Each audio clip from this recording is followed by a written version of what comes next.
제가 전에 있던 교회에서 약 10분 정도 북쪽으로 올라가게 되면 거기에 하이드 파크라고 하는 작은 타운이 있습니다.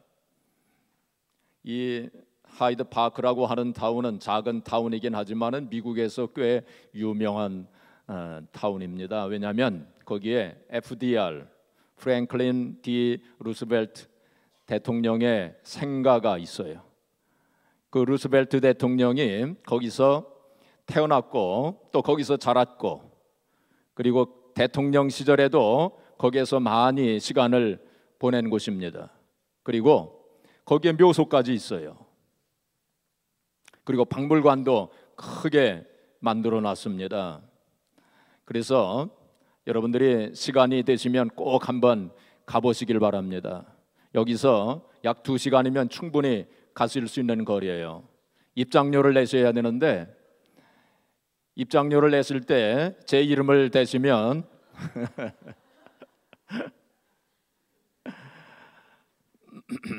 아마 안 깎아줄 거예요.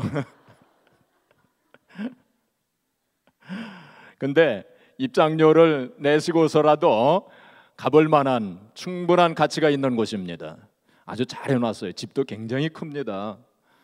박물관도 크게 지어놓고요. 한 공원을 이렇게 이제 만들어 놨는데, 이 루스벨트 대통령이 참 특별한 분입니다. 그분이 그 39세 때 소아마비에 걸려요. 그래가지고 평생 그 이후로 휠체어를 타고 다닌 분이에요. 대통령 시절에도 늘 그렇게 다녔어요. 그 이분은 제 32대 미국 대통령이었는데 네 번씩이나 대통령에 당선된 사람입니다. 전무후무한 일이죠. 그래서 12년 동안이나 미국 대통령으로 그렇게 재직을 했는데, 그동안에 경제 대공황을 경험하였고, 그리고 제2차 세계대전을 경험했던 분입니다. 그래서 그 집에 가게 되면 거기에 이제 수많은 그 당시 세계에서 그 정치 지도자들, 영국의 엘리자베스 여왕이라든지 그 외에 왕이나 대통령, 수상 이런 사람들이 거기 많이 와가지고 그 집에 머무르고, 그 사람들이 잤던 그 침대까지 다 그대로 있습니다. 그리고 또 제2차 세계대전 중에 루스벨트 대통령이 거기 와가지고 전쟁을 지휘했던 그 전화기가 있어요. 그 전화기를 들고 전쟁을 지휘했던 그러한 그들이 그대로 남아 있습니다. 그런데 이분이 대통령이 1933년에 대통령이 됐는데, 그 당시 미국은 The Great Depression, 경제 대공황, 너무나도 큰 그 경제 공황이 미국을 휩쓸었죠. 그래서 대부분의 사람들이 절망 중에 빠져 있었습니다. 그리고 많은 사람들이 실직자로 그리고 고통을 당했습니다. 근데 그가 1933년에 대통령에 되었을 때에 그가 시작한 것이 뭐냐면 그 파이어사이드 챗라고 하는, 우리말로는 노변 정담입니다. 노변 정담. 난로가에 이렇게 앉아가지고 이렇게 대화를 나누듯이 그분이 뭘 했냐면 라디오를 통해, 그 당시에는 텔레비전보다는 라디오가 있었으니까 라디오를 통해 가지고 백성들에게 직접 커뮤니케이션을 했어요. 그래서 절망 중에 빠져 있었던 수많은 사람들에게 소망을 주는 그러한 대화, 그러한 이야기들을 많이 했습니다. 그리고 이제 뉴딜 정책을 통해 가지고 이제 경제를 부흥시키는 그러한 일들을 했죠. 그래서 거기 박물관에 가게 되면 그 당시 그 백성들 가운데서 그 대통령께 감사하는 편지를 그 당시 5만 통을 보냈대요. 5만 통을 보냈는데 그 가운데서 이제 여러 그 편지들을 벽에 쭉 붙여놨더라고요. 가셔서 꼭 한번 몇 개를 그걸 한번 읽어보세요. 거기 보면은 백성들이 절망 중에 빠졌을 때 대통령을 통해서 소망을 갖게 되고, 물론 이 루스벨트 대통령도 믿음이 있었던 분입니다. 성공의 교인이었어요. 그래 신앙으로 이 절망을 극복하자고, 이 어려움을 극복하자고 백성들에게 계속 그리 얘기했고, 함께 백성들과 함께 기도했고, 제2차 세계대전 중에서는 특별히 백성들과 함께 기도하자고 그리 얘기했어요. 그래서 백성들이 너무나도 감사해가지고 편지를 많이 보냈는데 그걸 벽에다 붙여놨어요. 그래서 이제 대통령을 통해서 또 하나님을 통해서 소망을 가지게 되었노라고 감사하다고 그러면서 편지들을 많이 보냈습니다. 소망은 그렇게 중요한 것입니다. 절망은 우리를 죽이는 거예요. 소망이 너무나도 중요한데, 우리가 사는 지금 이 시대에 얼마나 참 절망적인 그런 일들이 얼마나 많습니까? 개인적인 삶이나 가정적이나 혹은 교회적으로 혹은 사회 국가적으로 얼마나 절망적인 그런 일들이 많이 있습니까? 이 세상은 지금 절망이 지배하고 있는 그러한 세상이에요. 들려오는 여러 가지 소식이 우리를 우울하게 만들고 또 절망으로 우리를 내몰아갑니다. 한국에서 세월호 사건이라든지 또 요즘에 어디죠? 네, 말레이시아 항공 그 비행기가 또 추락이 되지 않았습니까? 또 이스라엘에서는 계속 그 전쟁을 하고 있죠. 여러 가지 일들, 그러한 일들을 볼 때 참 이 세상의 여러 가지 절망적인 그런 상황 속에 우리가 있음을 우리가 알게 됩니다. 그 독일의 신학자 가운데 소망의 신학자로 불려지는 그 위르겐 몰트만이라고 하는 사람이 있었어요. 이 사람이 말하기를 소망이 없는 삶은 더 이상 삶이 아니다, 그렇게 말했습니다. 소망이 없는 삶은 더 이상 삶이 아니다, 그렇게 말했습니다. 그리고 그가 말하기를 오늘날 인류를 비참한 상태로 몰아넣는 그들이 절망하기 때문이라고 생각한다. 기독교의 이해에 있어서 절망은 가장 나쁜 죄이다 라고 말했습니다. 절망은 가장 나쁜 죄다. 우리가 죄가 참 많지만은 그 중에서 절망은 가장 나쁜 죄라는 거예요. 우리가 절망한다고 하는 것 죄라고 별로 생각 안 하겠지만은 절망이 그런 죄라는 것입니다. 도둑질하는 거 혹은 사람 죽이는 거 그런 것만 죄가 아니라 절망하는 것도, 낙심하고 절망하는 것도, 그것도 죄라는 거예요. 정신분석학자 중에 빅터 프랭클이라고 하는 사람이 있었어요. 이 사람이 그 독일 그 나치스 치하의 그 수용소에, 유대인 수용소에 수용되어 있었던 그런 사람들 가운데서 그 수용소에서 서바이버했던 그런 사람들이 있었습니다. 이런 사람들을 조사를 해봤어요. 그러니까 정말 그 수용소는 정말로 사람이 살 수 없는 그러한 상황 속에서 그렇게 사람들이 수용되어 있었는데 그 가운데서 서바이브했던 사람들이 있었어요. 그런 사람들을 조사해 보니까 그 사람들에게는 소망이 있었다는 것입니다. 절망적인 그런 상황 속에 있었지만 그들이 소망을 가지고 있었어요. 어떤 사람이 그들을 기다리고 있다고 하는 소망, 어떤 사람을 만날 수 있다고 하는 그런 소망을 가지고 있었어요. 그리고 또한 자기가 해야 될 어떤 일에 대한 소망이 있었어요. 그 소망이 정말로 사람이 살 수 없는 그런 상황 속이었지만은 소망이 있는 사람들은 그러한 가운데서도 서바이브 했다고 하는 사실을 발견한 것입니다. 덴마크의 철학자 키에르케고르는 말하기를 절망은 죽음에 이르는 병이라고, 절망은 뭐예요? 죽음에 이르는 병이라고 그렇게 말했습니다. 그 사람도 또 말하기를 절망은 죄라고 말했습니다. 여러분, 현실이 아무리 힘들고 어려워도 우리에게 소망이 있으면 사는 겁니다. 그렇죠? 그런데 아무리 사정 형편이 좋아도 소망이 없으면 그 살지 못하는 거예요. 그래서 저는 소망은 생명이다 라고 이렇게 말하고 싶어요. 소망은 생명입니다. 소망은 생명이요. 소망 때문에 우리가 사는 겁니다. 그렇죠? 그 소망이 이렇게 중요한 것입니다. 자, 그렇다면 절망이 지배하는 이 세상에서 우리 크리스찬들은 어떻게 살아야 하는 것입니까? 절망이 지배하는 이 세상에서 우리는 과연 소망을 가질 수 있는 그런 근거와 소망의 근원을 우리가 가지고 있는 것입니까?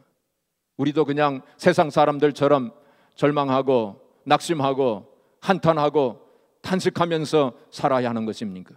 아니면 우리에게는 세상 사람들이 갖지 못한 어떤 소망의 근원을 가지고 있는 것입니까? 오늘 본문을 통해서 그 소망에 대해서 같이 생각해 보기를 원하는 것입니다. 오늘 본문은 이스라엘 백성들이 역사 가운데서 가장 암담한 그런 시대에서 쓰여진 하나님의 말씀입니다. 그 당시에 이스라엘 백성들은 바벨론의 포로로 잡혀갔어요. 수많은 사람들이 몇 차례에 걸쳐서 포로로 잡혀갔습니다. 바벨론에 포로되어 잡혀간 사람들은 거기서 수많은 고난과 환난과 고통을 당했습니다. 그런데 포로로 잡혀가지 아니했지만은 그냥 가나안 땅에 남아 있었던 사람들도 말할 수 없는 고난과 환난과 고통을 당했어요.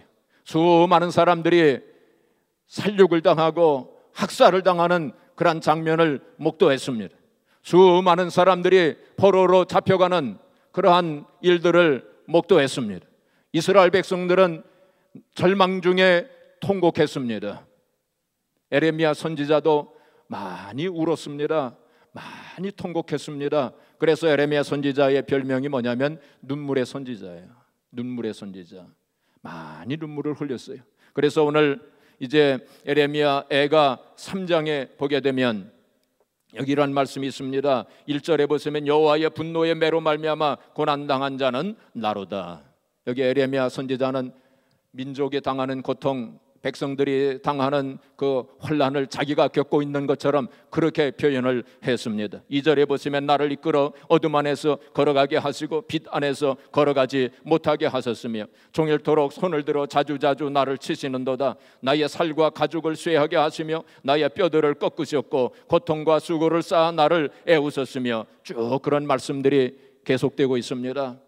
에레미야 선지자는 백성들이 당하는 민족이 당하는 그러한 고통과 환난을 내가 당하는 고통과 환난으로 생각하면서 하나님 앞에 통곡하면서 기도했을 것입니다.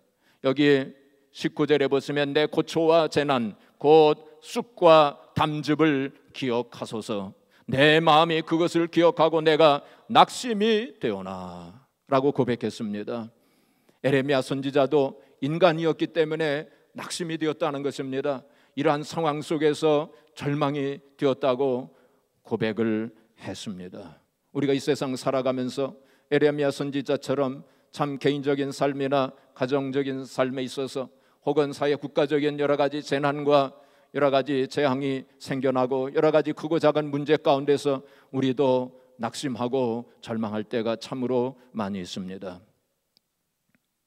신곡을 지었던 단테는 그의 그 신곡에서 묘사하기를 지옥문 앞에다가 뭐라고 써붙였느냐면은 이 문을 들어가는 자는 소망을 버리라 했습니다. 이 문을 들어가는 자는 소망을 버리라. 이거 무슨 뜻입니까? 바로 소망이 없는 곳이 바로 지옥이라는 것입니다. 지옥은 바로 소망이 없는 곳이라는 것입니다. 우리가 이 세상 살아가면서 소망이 없다면 바로 그곳이 지옥이요. 우리가 살아가는 그 현장이 지옥이 된다는 것입니다.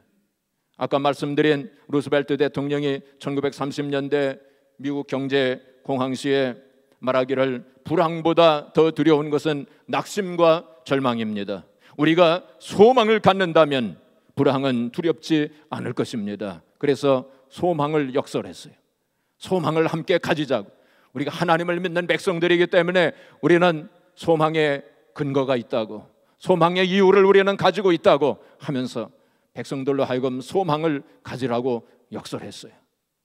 유명한 역사학자였던 아놀드 토인비는 말하기를 역사적으로 문명이 최고로 발전한 시기는 평화할 때가 아니라 고통스러웠을 때였다라고 말했어요. 역사가 크게 발전한 시기가 평화로울 때, 아무 문제가 없을 때 역사가 발전한 것이 아니라는 것입니다. 인류의 문명이 발전했던 것은 가장 어려웠을 때, 고난의 때, 환난의 때에 인류의 문명이 발전했다고. 위기의 때가 바로 기회가 된다고.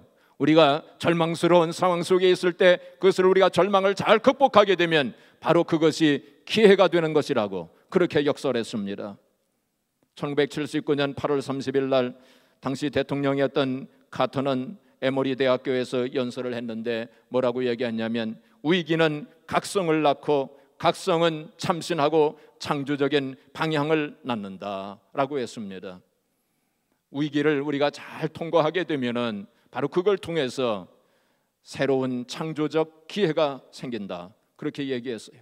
절망적인 상황 속에서, 참으로 모든 일들이 어렵고 고통스러운 그러한 상황 속에서 우리가 이것을 잘 이겨나가게 되면 오히려 전화위복이 되어지고 위기가 바꾸어져서 기회가 되어진다는 거예요. 절망하지 아니하고 낙심하지 아니하고 이겨나가게 되면 오히려 그것이 하나님의 뜻이 이루어지는 발전적 계기가 된다고 그렇게 말한 것입니다. 자, 그렇다면 우리는 이 절망적인 상황에서 어떻게 소망을 가질 수 있을까?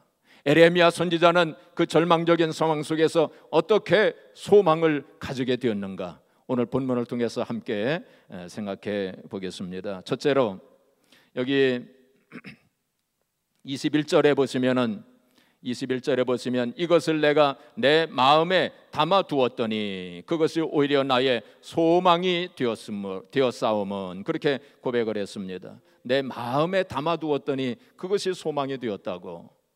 옛날 성경에는 뭐라고 되었냐면 중심에 회상하였으니, 중심에 내 마음 내 생각에 회상을 했다고, 생각을 했다고. 깊이 생각을 했더니 그것이 소망이 되었다고 그리 얘기했어요. 이 생각이 중요한 것입니다. 제가 이 생각의 중요성에 대해서 많이 설교했죠. 이 생각의 중요성에 대해서는 아무리 강조해도 지나치지 아니할 것입니다. 그래서 생각에 대한 말씀을 제가 많이 여러분들에게 말씀을 드렸는데, 이 생각에 따라서 똑같은 환경 속에서라도 생각에 따라서 그곳이 천국이 될 수도 있어요. 생각에 따라서 똑같은 환경이지만 지옥이 될 수도 있는 것입니다. 이 생각을 잘 가져야 됩니다. 어떤 두 사람이 있었는데 똑같은 감옥에 갇혀 있게 되었어요. 근데 한 사람은 똑같은 감옥인데 감옥이 감방인데 그 방이 좁은 감옥이었습니다. 창문은 바로 위에 창문 하나만 딱 하나 있었습니다. 그런 감옥에 두 사람이 각각 방에 갇혀 지내게 되었는데, 한 사람은 그 방에 들어가 가지고 그 좁은 감방에서 정말로 답답해 가지고 갑갑해 가지고 살 수 없음을 느꼈어요. 절망했습니다. 그는 날마다 절망 속에서 한탄하며 탄식하면서 내가 왜 이런 곳에 와서 사는가, 그렇게 절망 속에서 살았어요. 결국 몇 년 후에 스스로 거기서 목숨을 끊고 말았습니다. 근데 다른 한 사람은 똑같은 감방인데 그는 그 감방에서 창문을 바라보았습니다. 창문을 바라보았더니 새가 날아가는 것이 보였습니다. 야, 이 감방 안에서도 내가 새를 볼 수 있구나. 거기서 하나님 앞에 감사를 드렸습니다.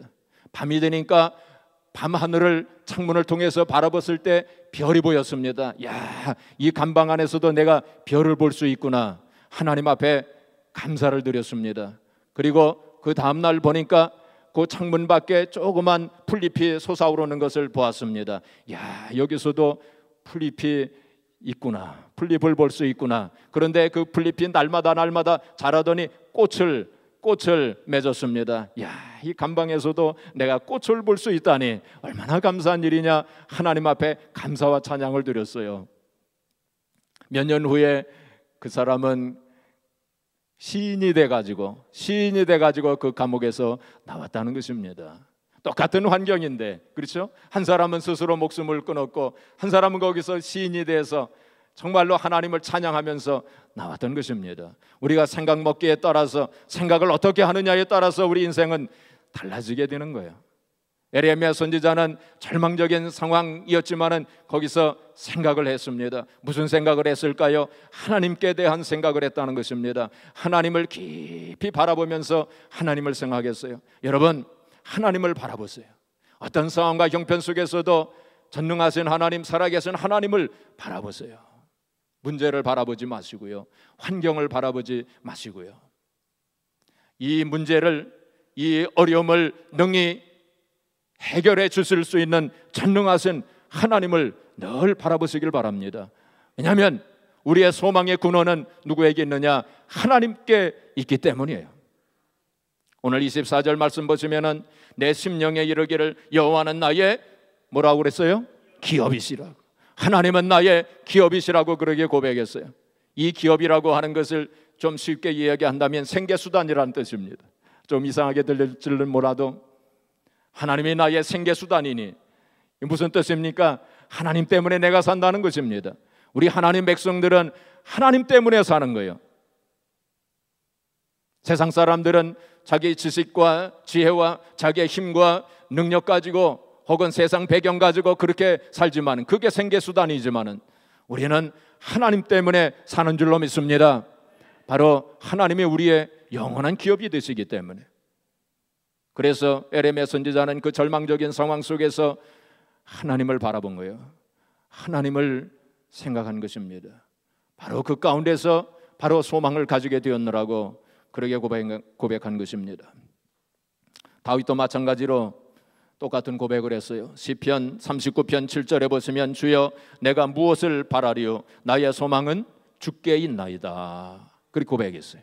자, 우리 성경 한 군데 한번 찾아보겠습니다. 시편 43편 5절을 한번 같이 찾아보겠습니다. 시편 43편 5절. 자, 우리 한번 같이 봉독하겠습니다. 시작. 내 영혼아 네가 어찌하여 낙심하며 어찌하여 내 속에서 불안해하는가? 너는 하나님께 소망을 두라. 그가 나타나 도우심으로 말미암아 내 하나님을 여전히 찬송하리로다. 여기 다윗이 자기 영혼에 대해서 명령하고 있습니다. 내 영혼아 네가 어찌하여 낙심하며 어찌하여 내 속에서 불안해하는가? 너는 하나님께 소망을 두라고. 여러분, 절망이 우리 마음속에 들어왔을 때 내 마음속에, 내 영혼 속에 명령을 하세요. 너는 왜 두려워하느냐? 너는 왜 낙심하느냐? 하나님께 소망을 두라 하고 그렇게 명령하시기를 바랍니다. 바로 하나님은 우리의 소망의 근원이 되시기 때문에. 시편 62편 5절에 말씀하시기를 나의 영혼아 잠잠히 하나님만 바라라. 대저 나의 소망이 저로 쫓아나는 듯. 바로 소망의 근원이 하나님께 있다는 것입니다. 우리는 늘 어떤 상황 속에서도 하나님을 바라봐야 돼. 하나님을 깊이 생각해야 돼. 특별히 하나님의 긍휼과 자비하심을 깊이 생각해야 됩니다. 22절에 보시면 여호와의 인자와 긍휼이 무궁하심으로 우리가 진멸되지 아니함이니이다. 에레미야 선지자는 하나님의 인자하심과 하나님의 긍휼하심을 깊이 생각했어요. 하나님께서 나를 사랑하시고 나를 긍휼하신다고 하는 그러한 생각을 깊이 해야 돼요. 어려울수록 고난 속에 있을수록 하나님께서 나를 이 세상에 나 하나밖에 없는 것처럼 그렇게 사랑하시고 나를 긍휼히 여기시고 불쌍히 여기신다고 하는 그 사실을 우리가 깊이 생각해야 됩니다. 그 하나님께서 우리와 함께 하시고 그 하나님이 나의 인생을 붙잡아 주시고 그 하나님께서 나의 인생의 길을 인도하시고 인생의 생사화복이 다 주님 안에 하나님 안에 있다는 그 사실을 우리 알아야 돼요. 인류의 역사가 하나님의 손 안에 있다고 하는 그 사실을 우리가 알아야 됩니다. 옛날에 독일의 그 프리드리 대왕이 있었어요. 이 프리드리 대왕이 한 번은 시골의 어떤 초등학교를 방문을 했는데 어떤 클래스에 들어갔더니 마침 지리 공부를 하고 있었습니다. 그때 이 프리드리 대왕이 한 학생에게 물어봤어요. 너 고향이 어디냐? 그러니까 대답하기를 프러시아입니다. 그럼 프러시아는 어디에 있느냐? 프러시아는 독일에 있습니다. 그럼 독일은 어디에 있느냐? 독일은 유럽에 있습니다. 대답을 또박또박 잘했어요. 그 유럽은 어디에 있느냐? 그러니까 이 학생이 대답하기를 세계에 있습니다. 그럼 세계는 어디에 있느냐? 이게 한참 좀 생각하더니 세계는 우주에 있습니다. 대답을 잘했어요. 또 이 프리드리 대왕이 그러면 우주는 어디에 있느냐? 그러니까 이 아이가 대답을 못하고 우물쭈물하고 있는 거예요. 그때 프리드리 대왕이 말하기를 이 우주는 하나님의 손 안에 있단다. 이분이 믿음이 있었던 분이었습니다. 이 우주 전체는 하나님께서 만드신 이 모든 우주 만물은 하나님의 손 안에서 지금도 운행되고 있다는 사실을 우리가 알아야 됩니다. 우리 인간의 생사화복 모든 인류의 역사가 하나님의 손 안에 있다고 하는 사실을 우리가 알아야 돼. 아무리 힘들고 어려워도 인생의 생사화복을 주장하시고 인류 역사를 주관하시는 그 하나님을 우리가 바라봐야 돼. 하나님을 깊이 생각해야 돼요. 마귀 사탄은 끊임없이 뭐라고 얘기하냐면 환경을 바라봐라, 문제를 바라봐라, 그렇게 속살거립니다. 그 말에 귀를 기울이지 마세요. 너는 큰일 났다, 이제 너는 망했다, 그런 말도 합니다. 그 말에 귀를 기울이지 마세요. 마귀 사탄은 끊임없이 이제 이런 상황 속에서 너는 낙심해야 돼, 이런 상황 속에서 너는 절망해야 돼, 그렇게 속살거립니다. 거기에 귀를 기울이지 마세요. 여러분, 듣는 것 조심해야 됩니다. 아무거나 듣지 마세요. 마가복음 4장 24절에 보시면 예수님께서 뭐라고 말씀하셨냐면 너 듣는 것을 삼가해라 그랬습니다. 아무거나 듣지 마세요. 이 듣는 거 굉장히 중요합니다. 듣는 것이 나에게 큰 영향을 미칩니다. 우리가 정말 믿음의 말, 창조적인 말, 긍정적인 말은 나를 긍정적인 방향으로 영향을 미쳐요.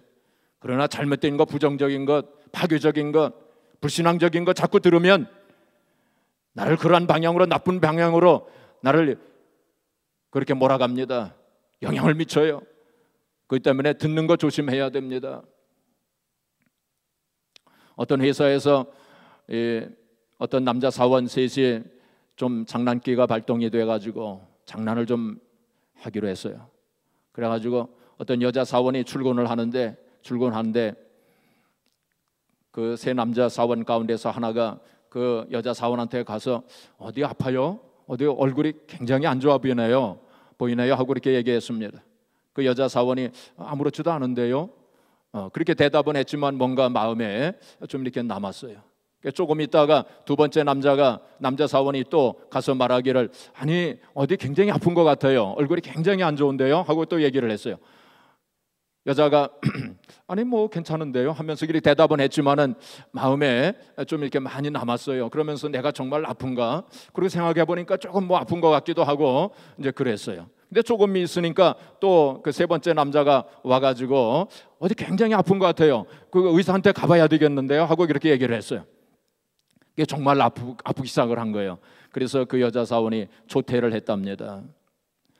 근데 이 남자 사원 셋이 나중에 생각하면 너무 장난을 심하게 한 것 생각을 하고 전화를 해가지고 우리가 장난을 친 거라고 아니라고 얘기를 했더니 금방 상쾌해지더래요.